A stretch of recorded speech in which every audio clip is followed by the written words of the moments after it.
और आ गया सो आप आराम से समय निकाल देते, घंटे भर समय निकाल देते हैं। पुस्तक हाथ में रखी रहती है, टेबल पर रखी रह जाती है। सोचो, अभीक्षण ज्ञानोपयोग की बात है। प्रतिक्षण, अभीक्षण को क्या शब्द समझ लो, प्रतिक्षण ज्ञानोपयोग, प्रतिक्षण ज्ञान में उपयोग लगाना। बंधो, 16 कारण ऐसी कहते हैं कि दर्शन विशुद्धि अनिवार्य होती है। इसके उपरांत जो जो भी भावना होती हैं, धवला जी में यूं कहा गया, एक एक भावना में तीर्थंकर प्रकृति के बंध करने की क्षमता है। एक एक भावना से भी व्यक्ति तीर्थंकर प्रकृति का बंध कर सकता है। आवश्यक नहीं कि पूरी 16 हों, लेकिन एक इतनी पावरफुल होती है कि उसके अंदर में 16 समाविष्ट हो जाती हैं। बंधो, ऐसी निर्मल आत्मा की परिणति जिन महापुरुषों में होती है, ऐसे निर्मल भाव जिनके आत्मा में होते हैं, ऐसे निर्मल परिणाम जिस आत्मा के अंदर में होते हैं, वे प्राणी तीर्थंकर जैसी प्रकृति का सहज ही बंध कर लेते हैं। यो कहें, उनके अंदर में तीर्थंकर प्रकृति का बंध हो जाता है, वे तीर्थंकर हो जाते हैं, जगत के उद्धार करता हो जाते हैं, जगत का कल्याण करने वाले हो जाते हैं। हम आज के दिन केवल इन बातों पर विशेष ध्यान दें।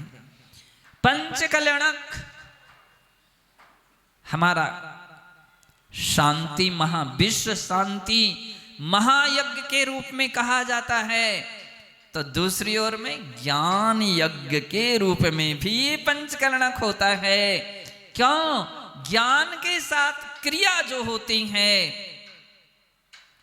ओ भव नाशनी हो जाती हैं, सफल हो जाती हैं। और ज्ञान के बिना कहते हैं कि वो फल जो प्राप्त होना चाहिए था, जो लाभ हमको होना चाहिए था, जितनी मात्रा में होना चाहिए था, वह नहीं हो पाता है। हम अपने उत्तम से उत्तम अनुष्ठान करें, उत्तम से उत्तम चर्या धारण करें, लेकिन भाव उससे भी ऊंचे रखें। ऐसा अपना शास्त्र कहता है।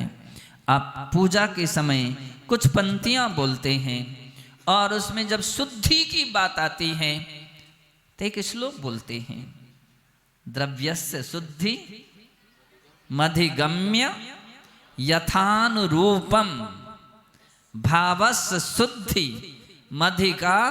मधिगंतु कामः। द्रव्य की शुद्धि तो यथानुरूप हो सकती है, लेकिन भाव बहुत ऊंचे बनाए जा सकते हैं। कितने ऊंचे भाव बनाए जा सकते हैं। स्वधर्मेंद्र, एक बार खड़े तो हो जाओ। देखो, ये भावों का खेल, किसका खेल? भावों का खेल है कि पहले कुछ थे और अभी कुछ दिख रहे हैं। ईशान इंद्र, कुबेर कहाँ है? बंधो, ध्यान रखिए, हमारी प्रवचन नहीं, क्लास भी होती है और इसमें सबकी परीक्षा भी होती है। तो बहुत बहुत अच्छी बातें हैं। तीर्थंकर के माता पिता पर चर्चा करेंगे।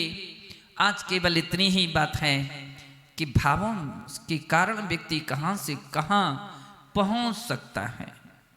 भावों के ही कारण कहते हैं व्यक्ति पहले गुण स्थान से सीधा का सीधा चौथे में भी आ सकता है, 5 में भी पहुंच सकता है, 7वें गुण स्थान में भी पहुंच सकता है, और 7वें गुण स्थान बढ़ते भी अगर तद्भव मोक्षगामी है तो 14वें गुण स्थान में भी पहुंच करके सिद्धालय में भी पहुंच सकते हैं।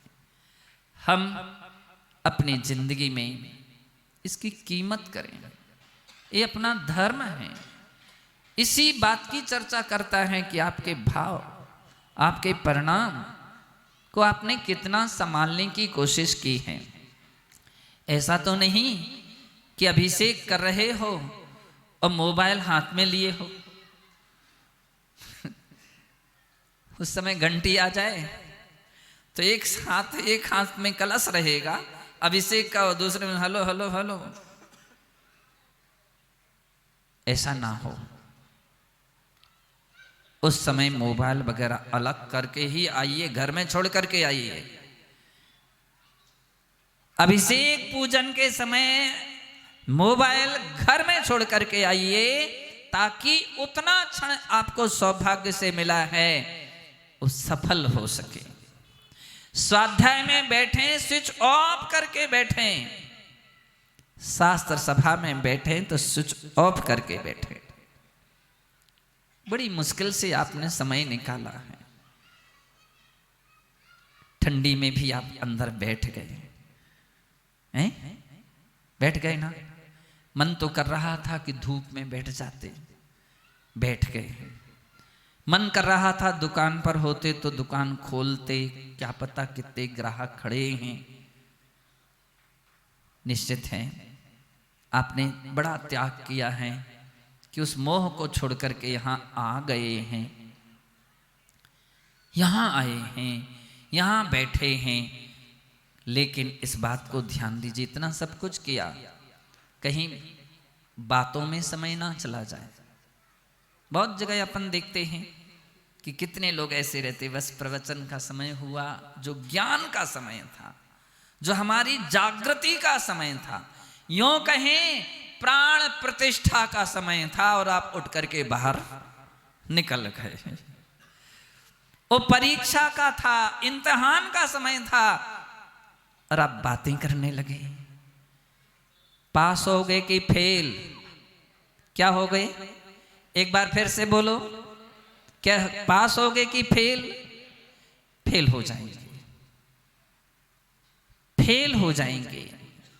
जैसे कोई विद्यार्थी साल भर पढ़ता है और परीक्षा के समय, राजकुमार, परीक्षा के समय यदि वो परीक्षा ना दे तो क्या हो गया? उसकी साल खराब हो गई।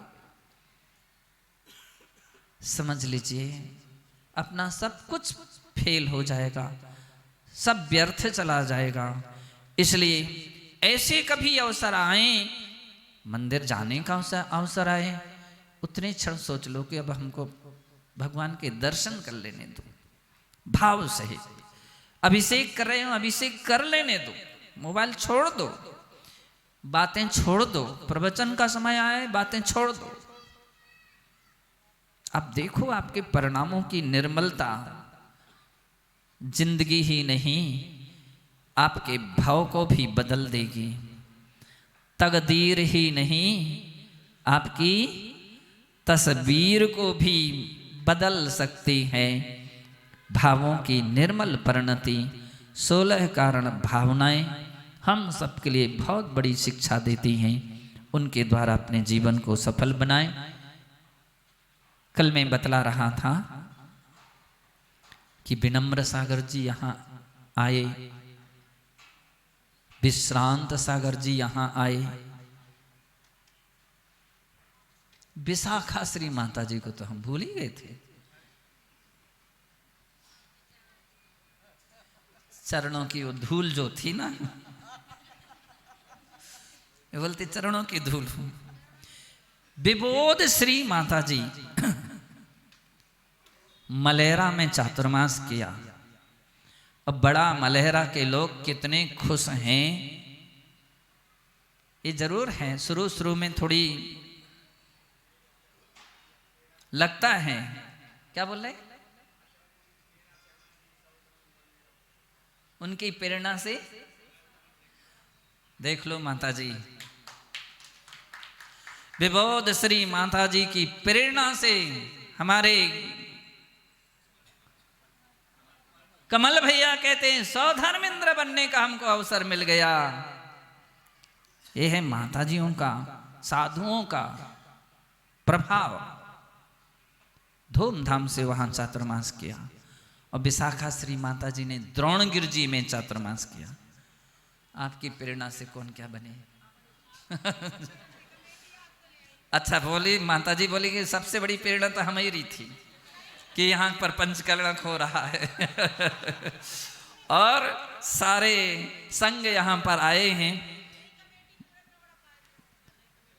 बहुत बड़ी प्रसन्नता है।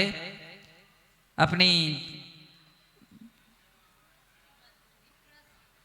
विप्रा श्री माता जी भगवा में, भगवा महेंद्र जी, क्या प्रभावना की माता जी ने। सीधी सादी सरल माता जी, सभी लोग सुनाते हैं। आराम से चातुर्मास संपन्न हो गया, प्रभावना के साथ किया। और विदिता श्री माता जी कहाँ चातुर्मास करके आए? बराएठा, बराएठा चातुर्मास करके आई। विमल प्रभा माता जी, विमल श्री माता जी ललितपुर चातुर्मास करके आई हैं। अब विज्ञ सागर जी महाराज ऐसे वैसे नहीं हैं, ज्ञान की गंगा बहाते रहते हैं। निरंतर स्वाध्याय, लेखन और पठन, समय मिल गया तो पाठन। विज्ञ सागर जी महाराज हम लोगों के संघ के एक गौरव महाराज हैं, गौरवपूर्ण महाराज हैं कि चाहे सिद्धांत के विषय में बैठा लें, प्रतिष्ठा के विषय में बैठा दें, सेवा के विषय में बैठा दें, अध्यात्म के विषय में बैठा दें, हर दिशा में वो उत्साही रहते हैं और आनंदित होते हैं सभी लोगों के लिए। बाकी सभी महाराज की गिनती इनमें सब में आ गई है। सभी के लिए मेरा बहुत बहुत अच्छा आशीर्वाद है कि अपने जीवन को अपन लोगों को बहुत बहुत अच्छी दिशा में कदम बढ़ा करके सफल बनाना है। जय बोलिए महावीर भगवान की